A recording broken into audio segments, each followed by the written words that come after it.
નમસ્કાર મિત્રો, સ્વાગત છે આપ સૌની સિયારી ચેનલ એની ગુજરાતી યુટ્યુબ ચેનલમાં હું નિકુંજ પરમાર આપ સૌનું તહેરેલી સ્વાગત કરું છું મિત્રો।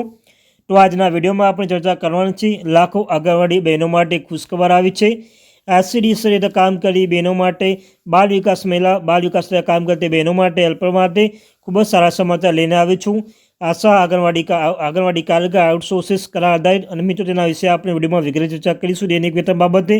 જો તમે ચેનલ પર નવા ચેનલ સબસ્ક્રાઇબ કરી લો, વિડીયો લાઇક કરી લો। તમને ચેનલ પર આંગણવાડી ભરતી, આંગણવાડી ન્યૂઝ, આંગણવાડી પરિપત્ર, આંગણવાડી કોઈ અપડેટ આવે, પ્રથમ કોઈ અપડેટ આવે, હરેક માહિતી ચેનલ પર પૂર્વત કરવામાં આવશે। તો આપણી આ ચેનલ એની ગુજરાતી યુટ્યુબ ચેનલને સબસ્ક્રાઇબ કરવાનું ભૂલશો નહીં અને વિડીયોને પણ લાઇક કરવાનું ભૂલશો નહીં। તો મિત્રો, જે આંગણવાડી બહેનો છે, હેલ્પર છે, તેડાગર બહેનો છે, તે પગાર બાબતે, દૈનિક કરારદારી અને દૈનિક વેતન બાબતે એક મહત્વની અપડેટ આપવાનું છે। ચાલો જાણીએ વિગતવાર માહિતી। તો મિત્રો, પ્રધાનમંત્રી સમાન પગાર યોજના એક મહત્વાકાંક્ષી કાર્યક્રમ છે, જેનો ઉદ્દેશ્ય કર્મચારીઓના વિવિધ શ્રેણીઓ વચ્ચે પગારની અસમાનતા દૂર કરવાનો છે। આ યોજના હેઠળ આઉટસોર્સ કરાર આધારિત કર્મચારી, આશા આંગણવાડી અને દૈનિક વેતન કામદારો નિશ્ચિત અને સમાન વેતન મળશે। અને યોજનાનું સંક્ષિપ્ત વર્ણન, વિગતો, માહિતી। યોજનાનું નામ પ્રધાનમંત્રી સમાન પગાર યોજના। લાભાર્થી આઉટસોર્સ કરાર આધારિત આશા વર્કરો, દૈનિક વેતન કર્મચારીઓ। તો મિત્રો, નવા પગાર ધોરણ મુજબ 23,490 પ્રતિ માસ, અમલીકરણ તારીખ ઓક્ટોબર 2024, લાભાર્થી સંખ્યા આશરે 38 લાખ કર્મચારીઓ।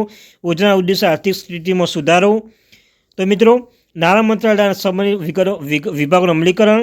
યોજનાના મુખ્ય લાભાર્થીઓ કર્મચારીઓ નીચે શ્રેણીમાં આ યોજના લાભ મળશે: આશા વર્કરો, ગ્રામીણ આરોગ્ય આંગણવાડીકારો અને જે કાર્યકરો સેવાનો કરોડરજ્જુ બાળ વિકાસ અને પોષણ ક્ષેત્રે કામ કરે છે, કોન્ટ્રાક્ટ કર્મચારીઓ, વિવિધ સરકારી વિભાગો કામ કરતા આઉટસોર્સિસ કર્મચારીઓ, બાહ્ય એજન્સીઓ દ્વારા નિમણૂક દૈનિક વેતન કામદારો જેઓ દૈનિક ધારણો કામ કરે છે, અને ચોથા વર્ગના કર્મચારીઓ જેઓ સરકારી કર્મચારીઓ સહાયક તરીકે કામ કરી રહ્યા છે, ફરજ બજાવી રહ્યા છે। તો મિત્રો, કોન્ટ્રાક્ટ કર્મચારી વિવિધ સરકારી વિભાગમાં કામ કરતા આઉટસોર્સ કર્મચારીઓ, બાહ્ય એજન્સીઓ વગેરેનો। અને મિત્રો, આ યોજના હેઠળ તમામ લાભાર્થી સમાન વેતન મળશે। નવું પગાર તો તમને કહ્યું તેમ 23,490, દૈનિક વેતન 700 પ્રતિ દિવસ, લઘુત્તમ વાર્ષિક પગાર 2,81,880 રૂપિયા મળશે। અને નવું પગાર તમને કહ્યું તેમ મિત્રો, આ નવું પગાર ધોરણ અગાઉના પગાર કરતાં લગભગ બમણું છે, જે કર્મચારીઓ નાની કે સ્થિતિમાં નોંધપાત્ર સુધારો લાવશે। તો મિત્રો, સુધારા મુખ્ય લાભો: આર્થિક સુરક્ષા, નિયમિત પર્યાપ્ત પગારની કર્મચારી આર્થિક સુરક્ષા પ્રદાન કરશે। જીવન ધોરણમાં સુધાર, સારા પગાર સાથે કર્મચારી તેના પગારને વધુ સારી જીવન ધોરણ પ્રદાન કરી શકશે। કાર્યપ્રણાલીના સમાન પગાર કર્મચારી મનોબળ વધારશે અને તે વધુ ઉત્સાહથી કામ કરશે। સામાજિક સુરક્ષા: આ યોજના વિવિધ સામાજિક સુરક્ષા લાભો પણ સમાવેશ થાય છે। તો મિત્રો, જે વિવિધ લાભો સમાવેશ થાય છે તેમાં જે જીવન ધોરણ સુધારો, સારા પગાર સાથે કર્મચારી તેમના પગાર પડે વધુ સારું જીવન ધોરણ પ્રદાન કરી શકશે। કાર્યપ્રકારના સમાન પગાર કર્મચારી મનોબળ વધારશે, તેનો વધુ ઉત્સાહી કામ કરશે। સામાજિક સુરક્ષા યોજના વિવિધ સામાજિક સુરક્ષા લાભો પણ સમાવેશ થાય છે, અને ગરીબી નાબૂદી, ગ્રામીણ વિસ્તારમાં કામ કરતા કર્મચારીની આવકમાં વધારો કરવામાં આવશે।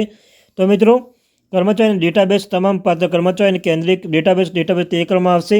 બેંક એકાઉન્ટ, દરેક કર્મચારી બેંક એકાઉન્ટ સુનિશ્ચિત કરવામાં આવશે। તો મિત્રો, benefit transfer, DBT direct benefit transfer, સીધા કર્મચારી ટ્રાન્સફર કરવામાં આવશે, બેંકમાં ખાતામાં મોકલવામાં આવશે। તો મિત્રો, મોનિટરિંગ સિસ્ટમ, એક ઓનલાઈન મોનિટરિંગ સિસ્ટમ સ્થાપિત કરવામાં આવશે। અને ફરિયાદ નિવારણ, કર્મચારી ફરિયાદનું નિવારણ માટે એક મિકેનિક ગોઠવવામાં આવશે। અને આશા કાર્યક્રમ માટે વિશેષ જોગવાઈઓ: આશા કાર્યક્રમ માટે વિશેષ જોગવાઈઓ છે કે આશા કાર્યકરો ગ્રામીણ આરોગ્ય સેવાનો મહત્તમ ભાગ છે, તેમના માટે કેટલી વિશેષ જોગવાઈ કરવામાં આવી છે। તો આશા કાર્યકરો જે જોગવાઈ છે: પ્રોત્સાહન, નિયમિત પગાર ઉપરાંત પ્રદર્શન આધારિત પ્રોત્સાહનો, તાલીમ, નિયમિત કૌશલ્ય અપગ્રેડેશન તાલીમ કાર્યક્રમો, મોબાઈલ ઉપકરણો, સ્માર્ટફોન અથવા ટેબ્લેટ કાર્યક્રમમાં ઉપલબ્ધ છે। અને uniform and fit pay, unified medical fit, આરોગ્ય વીમો, આશા કાર્યકર તેમજ પરિવાર માટે આરોગ્ય વીમો છે।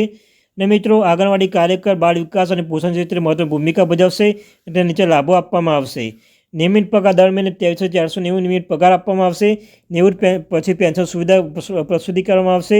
ગર્ભાવસ્થા પ્રસૂતિ લાભમાં ગર્ભાવસ્થા દરમિયાન પગાર સાથે રજા, તાલીમ, નિયમિત કૌશલ્ય વિકાસ તાલીમ કાર્યક્રમ, કાર્યસ્થળની સુવિધાઓ, કાર્યક્રમ વાતાવરણને જરૂરી સાધનો આપવામાં આવશે। અને તેમને કરા અને આઉટસોર્સ કર્મચારી માટે કરા અને આઉટસોર્સ કર્મચારી તેમને જોગવાઈ કરવામાં આવી છે। તો મિત્રો, આ તે મારી. Thank you very much.